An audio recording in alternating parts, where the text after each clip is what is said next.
we are lecturing. The other one is asking you how I am lecturing. That I will do next time. Okay, I will do next time. Okay, so so all of us have to face exams, right? All of us have to face exams. Not only you all, right? Even we are examined, right? Examined by our fellow colleagues and examined by you all, right? Okay, so so yeah, okay, right. So we will come across what all these definitions and things like that are, right?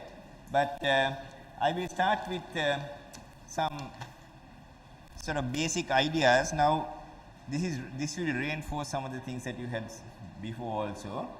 Now, I think I mentioned to you about you know, the different types of structures that we get, or here we are talking about, yes, elements, structural elements, right?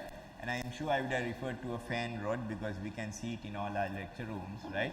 Every element is three-dimensional, right? It has three dimensions. But there are some elements where we are mostly interested in the way that it behaves in either one or two, and in some cases, of course, three, right? So where these bars are concerned, you know, mostly their behavior in this axial dimension is important, right? So they will either be in tension or in compression, right?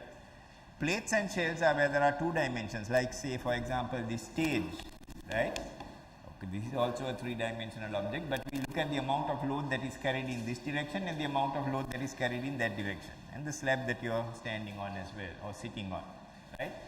So these are some examples, as you can see. Sometimes you have curved two-dimensional elements. Some people are still coming in. Let me try to tell you that there are 4 sheets of paper, right? So I don't mind you walking around the class and getting the 4 sheets of paper. Anyone who doesn't have 4 sheets of paper? Yeah, so can you send some paper down to the extras? You can send it right to the back or right to the front. If you want, you can go and have a look and see whether you can find it. But you know, this is basically introductory stuff I'm doing, right? Okay. So sometimes you have curved elements, right? And I think I asked the previous group also, you know, those of you who live in or around Kalutara or have seen the Kalutara Chaitya, that of course has been designed by a very, very eminent Sri Lankan engineer called Dr. Kulasinghe, right? That looks like a dagaba, which is in fact a three-dimensional structure. These are solid structures, right? The Kalutara Chaitya, of course, is a shell element, meaning it's empty inside, right? So you have curved elements forming the structure, and civil engineers in later years will learn how to analyze the forces in shells, right? So Dr. Kulasinghe was our first chancellor of the university, not the vice chancellor, right? I don't know whether the current chancellor, who is Professor KKYW De Silva, did he speak to you when you came in? Short gentleman, Professor KKYW. So he's bolder than I am. Yes, right? Did he speak to you? Sometimes the chancellor also speaks to first year students, but the vice chancellor definitely speaks to you, right? Okay. So he was our first chancellor. He was of course a civil engineer. So if any of you are doing civil engineering and you become the top of the batch, right, then you will get what is called the Kulasinghe Gold Medal. The Kulasinghe Gold Medal, right, for the top student in civil engineering. If you go to other disciplines, you will get gold medals named after various other people also, and sometimes named after companies. But I am mentioning Kulasinghe because he is the one who designed that Kalutara Chaitya, right? And there are other interesting buildings that he has designed. The planetarium building. How many of you have seen the planetarium near Columbia University or been inside the planetarium? Anyone? Ah, okay, not bad, not bad. A few hands, right? Okay.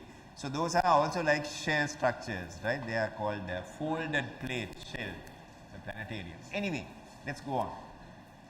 So if you look at things like the pyramids or the dagabas, they are solid structures. So then, you know, the stressors and the forces in all three directions are important, right?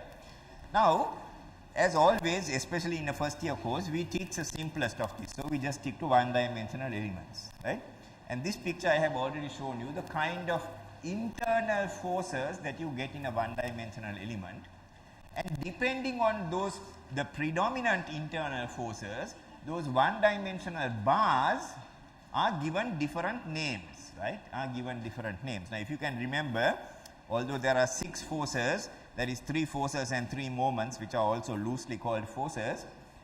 you know, when we did bending moment diagrams, there are only two that were mostly predominant, and that's what we focused on. That is a bending moment about a horizontal axis. So this one, you know, actually sometimes maybe, you know, these axes we name differently. Sometimes the vertical axis is called y, sometimes the horizontal axis is called y. Well, according to this one, the moments that we concentrated on, when we find the bending moment and shear force diagrams, we are actually finding my along the beam, that is about a horizontal axis, the way that bending takes place, like that, right. So, it is bending about this horizontal axis. We are also looking at the shear forces in the vertical direction. So, those will be S, Z forces, right. So, out of these 6, we are looking mostly at those 2. But anyway, and you have seen some of these names and things like that. So, here we will talk about assembling these bars. Now, we looked at bars. One of the bars we looked at was actually called a beam actually. So, you know that word, so that will come in the next slide. But if you put some of these bars together, they are called structural assemblies, right, or maybe I don't know, you know, structural systems if you want, right. So, this is the kind of thing that we are going to study now, right. A truss, T-R-U-S-S, then mentioned somewhere, here we are, truss, right. A truss is made up of well, basically one-dimensional elements, bars that are in compression or tension, right. And you might begin to discover, you know, how you can guess whether something is in tension or compression. You might be able to do that by the time we finish these 2 lectures. So, if you think about a load here supported at the midpoint of this truss. So, one of the things about a truss is that, you know, it can span a long distance like this, right. Okay, now this is the upper flow here, no? So probably there are trusses above this which we cannot see. It is because these trusses are there that you do not need columns at close intervals in this direction. In this direction, you know, the engineers or the architects have put many columns, right. So probably from that column all the way to that column, there is a truss on top there, probably made out of steel. That's what most people make trusses out of, right, and that is spanning this long distance, right. Otherwise, you know, there will be columns in between and you will not be able to see the screen, some of it, right. So, if they are in tension, they are called ties. If they are in compression, they are called struts, right. So, a truss is made up of ties and struts, right. A truss, okay, is made up of ties and struts, right. And one of the things that I told you about struts is that, you know, we have to be a bit careful about struts, because even when you apply a load like this, you know, even before the material is damaged, it can buckle like this, right. If you pull it, it does not happen, right. It fails only when the material exceeds its allowable tensile strength, right. But when you push it like this, right. So, what I am saying is, if you take a very small element like this, then you can apply a much greater force. But if you take a long one like that, then it can buckle, right. So, you have to be a bit careful about struts, about the compression members, right. But do not worry about it. At the moment, all we expect you to do is to find the forces and see whether the forces are tension or compression, right. But I am telling you for some general wider knowledge, right. Okay. Now, if you put these elements together in a different way, this kind of thing is called a frame. So, maybe you can think of those line of columns, right, and of course, you know, that looks like a very big beam, but probably it is not a big beam. You know, there are beams that are going like that, and the wall has been constructed on top of it, right. So, you have a row of columns that are connected by horizontal beams, right. So, the columns are vertical and the beams are like this. Now, you know, so these joints can take moment as well, right. So, there will be some bending moments at these joints and also in the middle, right. So, we have looked at beams, right. Predominantly they carry bending moment and shear force. So, things that carry bending moment and shear force, they are called beams.